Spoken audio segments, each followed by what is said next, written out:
गुंतलेले मनवेडे तुझ्या सवे पर्व दुसरे भाग 24. संध्या वेदच्या स्पर्शाने हरवून जात होती. आता ती घटिका जवळ आली होती. एकमेकांचे होण्याची, मिलनाची.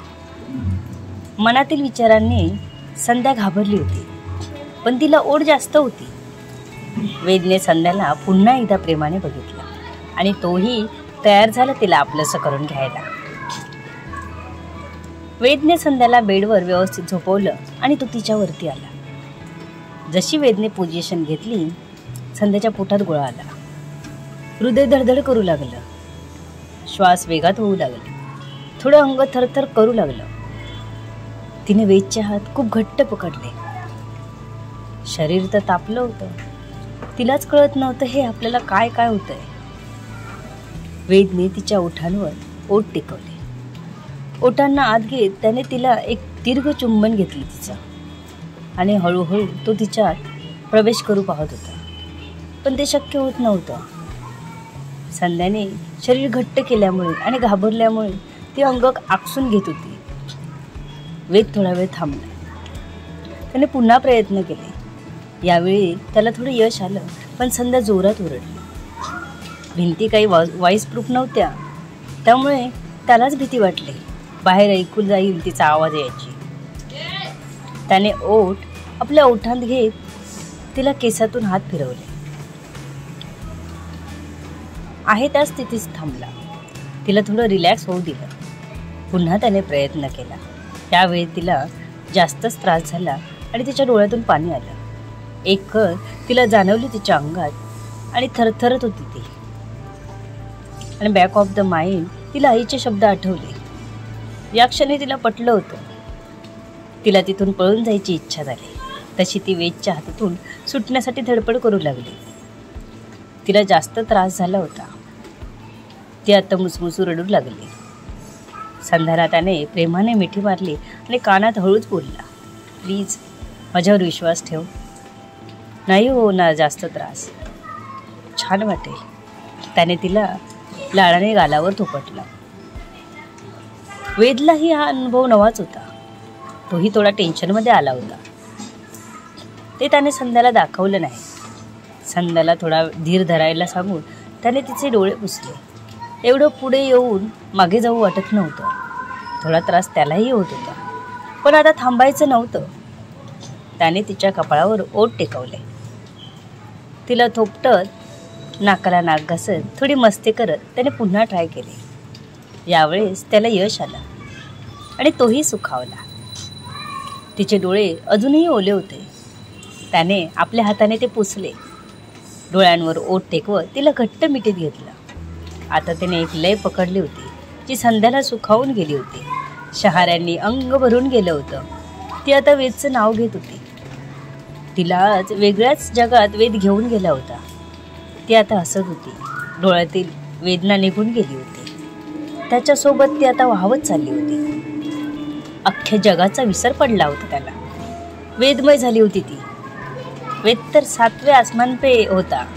आता तिच्या नाजूक कोऱ्या शरीरावर छोटे बाईट करत होता आणि ती पुन्हा पुन्हा त्याच्या हरकतीने शहारत होती. हृदयाने तर आता पुढचा वेग पकडला होता. श्वासांची गती वाढली होती. शरीर तप्त झाली होती. आता तृप्तीच्या शिखरावर दोघेही पोचत होते. तुझं माझं असं काही आता राहिलं नव्हतं. तिच्या शरीराचा प्रत्येक कोना त्याने आपलासा करून घेतला होता. किती घाबरली होती या क्षणाला ती. नको नको ते विचार करून हैराण झाली होती बिचारी. त्यात आजूबाजूचे भर घालायला असतातच. सर्च करून तर ती पूर्ती घाबरली होती.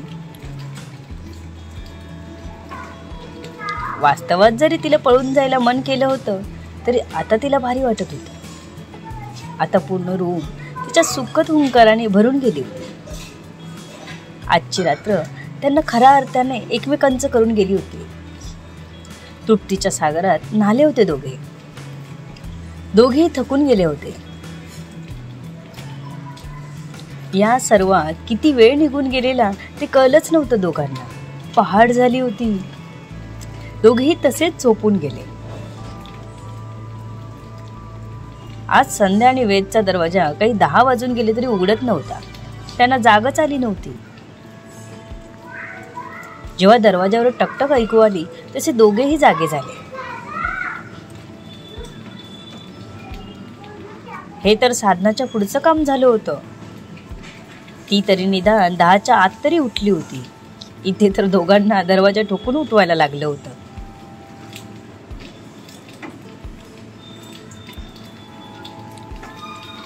संध्याने आपला फोन ऑन करत वेळ बघितली. बापरे, 10:30 वाजले. आता काय म्हणतील सर्व मला. तिला आता आपल्याला काय म्हणतील बाहेर ह्याचंच पडलं होतं. ती घाई करत उठायला गेली, पण जशी ती उठू लागली तसं शरीराने त्यांच्या कालच्या गोड क्षणांची आठवण करून दिली.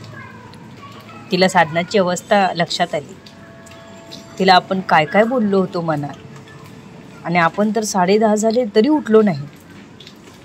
आपल्याला तर उठवायला लागलं. संध्याला आता ओशाळल्यागत झालं होतं. काय करू आता. सगळ्यांसमोर जायला तिला लाज वाटत होती, पण पर्याय नव्हता. डोळ्यासमोर तो गालात हसणारा वेदीचा चेहरा आला, आणि आता आपण कुठे लपून का नाही राहू शकत असंच संध्याला झालं. काल किती वाजले काहीच माहीत नव्हतं, आणि आज किती वाजले तेही कळलं नव्हतं. पण घरातल्यांना काय कळायचं ते कळलं होतं बरोबर. संध्याला आपण हनीमून कॅन्सल केल्याचा पश्चाताप होत होता. का मला बुद्धी झाली. निदान आता ही तरी वेळ आली नसती. आता सगळ्यांसमोर जायची पंचायत झाली होती. पुन्हा दरवाजा वाजला तसं संध्या बेडवरून खाली उतरली कशी. तिला धड चालताही येत नव्हतं. तिने वेदला उठवून घातलं आणि दरवाजा उघडायला पाठवलं. वेद आळस देत उठला आणि दरवाजा उघडला. काय रे, किती वेळ, कधीचा दरवाजा वाजवते मी, अजून उठलात नाही. वाजले बघा किती. वेदी आत वाकून बघत म्हणाली. पण संध्या बेडरूम मध्ये नव्हती. संध्या वॉशरूम मध्ये पळाली होती. तिची लपून बसण्याची फेवरेट जागा होती वॉशरूम. किती वाजले. वेदने आळसावलेल्या आवाजात विचारलं. आता 11:15 झालेत, वेदी त्याला म्हणाली. काय, एवढे वाजले. वेद बेडवर बसला. त्याला झोप येत होती. कधी एवढा वेळ गेला काहीच कळलं नव्हतं. कालच्या प्रेमाची जादू. तो हसला तसं तिथेच उभी असलेली वेदीही त्याच्याकडे बघून हसली.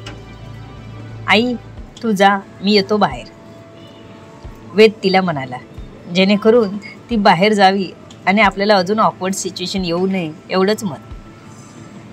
राणीसाहेब कुठे आहेत बघावं तेव्हा वॉशरूममध्येच असतात असं म्हणत वेदी बाहेर गेली. वेदला खरं तर परत झोपून द्यावं असंच वाटत होतं. खूप सुस्त वाटत होतं. तो बेडवर पुन्हा पालता झाला. इतक्यात संध्या बाहेर आली. तिला आता थोडं बरं वाटलं होतं. ती स्वतःला होणारा त्रास कोणालाच दाखवत नव्हती. ती हळूहळू चालत बेडपाशी आली. तिने वेदला उठवलं. वेद, जा, फ्रेश व्हा बघू. ती आल्यावर वेद उठून बसला. तिला नुकतंच न्हावून आलेलं बघितलं आणि त्याला तिला तशीच मिठीत घ्यावं असं मन झालं. पण स्वतःची अजून आंघोळ झाली नव्हती म्हणून तो थांबला. तिचा हात हातात घेत आपले ओठ त्यावर टेकवत त्याने संध्याला पाहिलं. ती लाजली. तिच्या अंगाला एक सुगंध होता जो त्याला विडावून टाकायचा. ना तो कुठल्या सेंटचा होता ना तो सोपचा. तिचा असा एक वेगळाच सुगंध होता तो.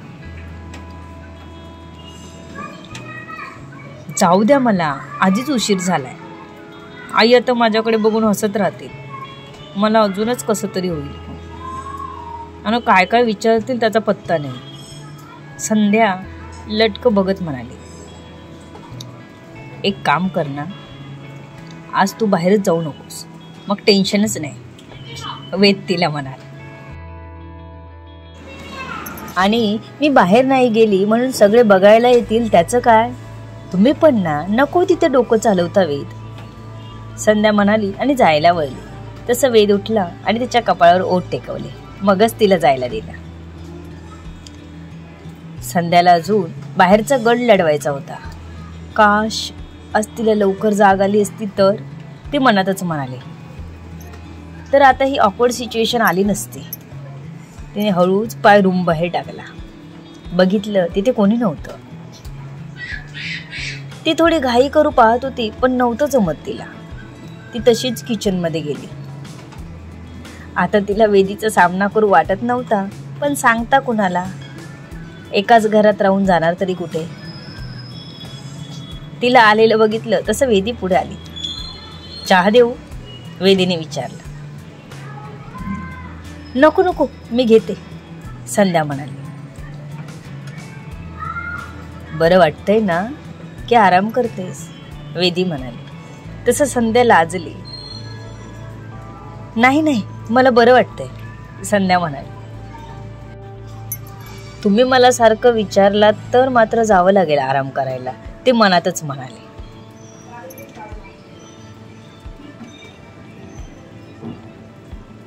साधनाने केलेला नाश्ता खाल्ला आणि ती किचन मध्ये काम करू लागली.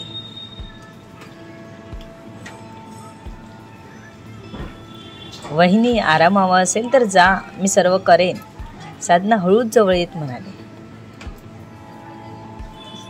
नाही हो वहिनी, पण मला सारखं विचारत राहतात आई तर कसं तरीच वाटतं, संध्या म्हणाले.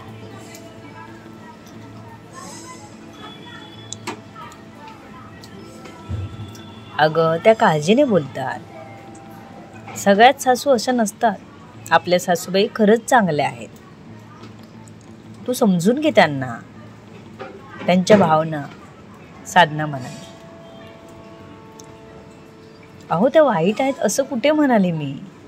जाऊ दे तू विषय, आपण कामाला लागू, संध्या म्हणाली आणि कामाला लागले. हळूहळू तिलाही थकायला झालं होतं, कारण झोप तर पूर्ण झालीच नव्हती. ती मध्येच गालात हसत होती. भेटूया पुढच्या भागात. लेखिका शब्दवेदी उर्फ संतोषी राणे पाताळे. धन्यवाद.